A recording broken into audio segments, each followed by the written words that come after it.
What's good, Giants fans, Hub watchers, YouTube subscribers, Twitter and Instagram followers? It's your boy Noname back at it again with another New York Giants video.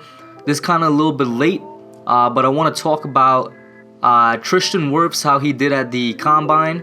I also want to talk about another offensive lineman that was on the Giants website, actually, on the Giants.com news section in Fresno State's Noname Muti.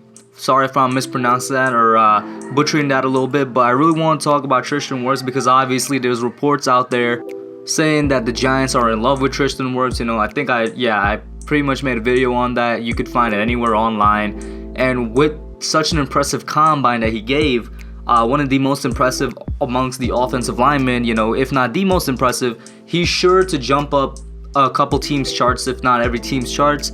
I guarantee you he definitely, you know, caught the interest of the Giants at the Combine here. Probably not just Dave Gettleman, I'm sure. Joe Judge, his eye was caught and whatnot. And I like to put a disclaimer before I get into it. While I do find it impressive, being the most athletic or being the strongest guy in the Combine doesn't necessarily mean you're going to be the best player at your position. This is just a fact. There's not really a direct correlation between being the strongest and the fastest guy and then being the best player at your position. I mean, there's tons of offensive linemen in the past who at the Combine did not crack the top 10, went on to be great players, or maybe they barely did just crack the top 10 and they went on to be great players. I just want to say, just because he had an impressive Combine does not necessarily mean he's going to be an impressive player in the pros.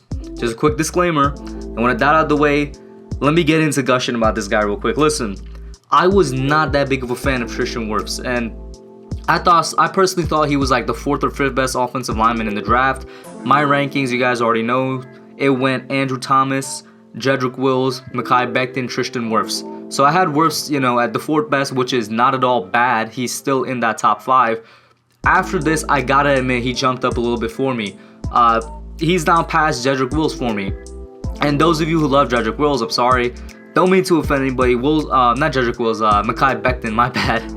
So right now he's in that 3rd place. He's really on the same level as Wills. So for those of you who like Becton, I'm not saying Becton's a terrible player or anything. I'm just saying Wirfs really, you know, I can't use any other word other than impress with what he did at the Combine here. Let me just lay it out real quick. So he stands at 6'5", 320 pounds.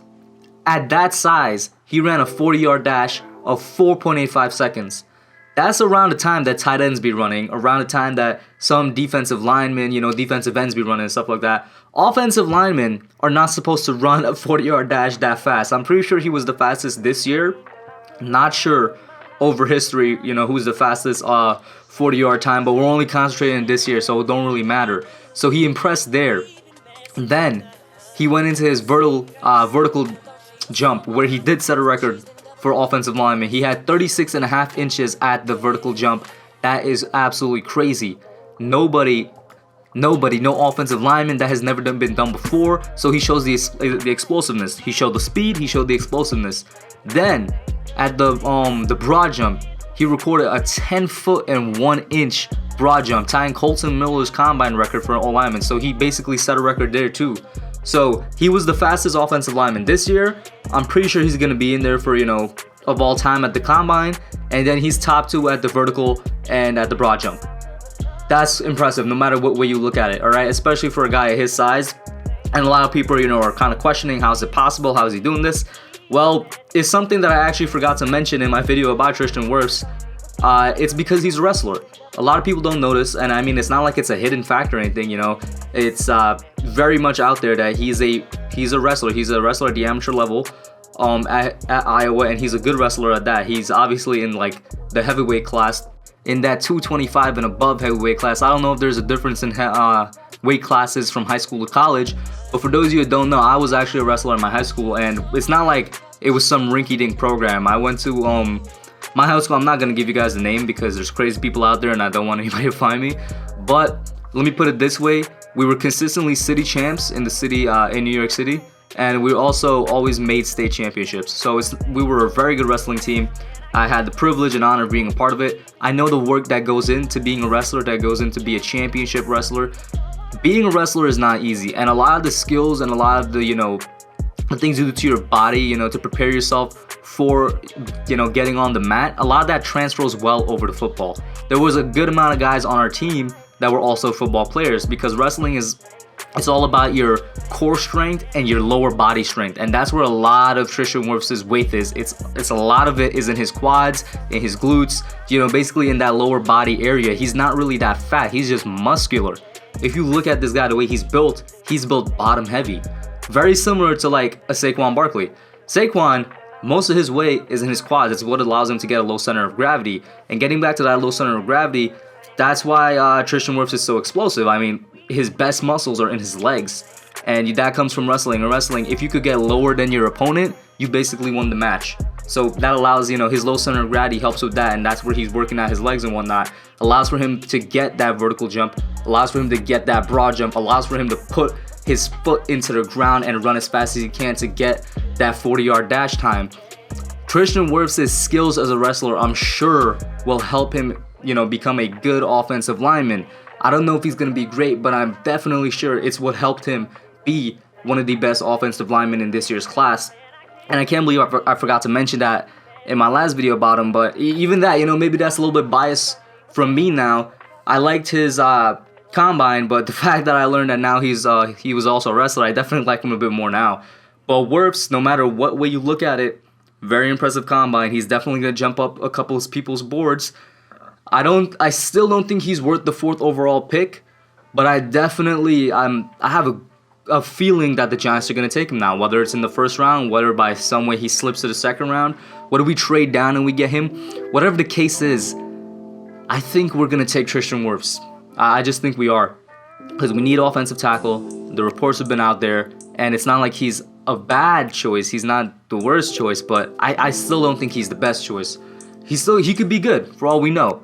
But this right here kind of solidified that he might be a New York Giant. And next up, let's talk about Fresno State's Noname Muti. Once again, I apologize if I'm slaughtering that name, but the reason he was on the Giants website is because he topped the combine with 44 reps on the bench press. Now, he stands at 6'3", he's 315 pounds, and he's from Fresno State, obviously. Topped the combine with 44 reps on a 225-pound bench press. The only group left to go onto the combine is the defensive backs. So, as the Giants websites point out, it's safe to say this guy is going to be the strongest player in the combine here if we're judging just off of bench press. Now, he's only the 12th player since 2006 to get past 40 reps on bench, so that's why it's very impressive. But in my opinion, the reason they mention him is because that type of strength is very similar to some guy that we drafted a couple years ago in a Will Hernandez. Hernandez in the 2018 combine, I believe he was top 10 with 37 reps on the bench press. He was one of the strongest offensive linemen out there. You know, Dave Gettleman loves his hog mollies, but not just any hog mollies. Strong, fundamentally sound hog mollies. And that's what Noname Muti is. I'm just going to call him NM because I really don't know how to pronounce his name. I feel like I'm butchering it. But that's the kind of guy that Noname Muti NM reminds the Giants of. A Will Hernandez, a very strong guy, a very tough and physical guy, and maybe they could be looking at him for a possible 2nd or 3rd round pick if they don't get who they want in the 1st round. Let's say they trade down, the guy they wanted is gone, which is always the fear with trading down, and so you take another position, you could get an NM in the 2nd or 3rd round. I will say though, I am concerned about this guy even if we target him past the 1st round, because he has kind of an injury history. He was redshirted in 2016 with an Achilles injury, played just the first 2 games of 2018 at left tackle before rupturing the Achilles, and then when he started 3 games at left tackle, he had another foot injury to end his 2019 season. He only had 1 healthy season in college, and that's where he started all 14 games at left guard, not even a tackle, and he got an honorable mention at the 2017 All-Mountain West Conference Honors. So this guy has only 1 healthy season in his college football career, and it's not even at a tackle position. It's at a position we already have filled with a Will Hernandez. Maybe they think they could even get him later, maybe 4th or 5th round, who knows, and they could develop him. But I don't want us to go the route of getting another George AA like we did last year in the 7th round, and then we don't do anything with them because we don't even know. You know, Asafo Ajay might be off the team this year. He might be on the team. Who knows what's going to happen with him? I would much rather take an offensive tackle in the first 2 rounds. And with the way the combine has gone, I believe Tristan Wirfs is very much in the books now. But that's what I got for y'all today. Let me know what you guys think. Were you impressed by Tristan Wirfs' combine? Do you think it means anything? Like I said with the disclaimer at the beginning of the video, doesn't necessarily translate to good play. But do you think he jumped up in the books? And do you think we have a chance of taking him? That's it for now. I'm out. Alright guys, thanks for watching. Put your comments down below. Make sure you smash that like button, subscribe, and turn on post notifications. Until next time, I'm out.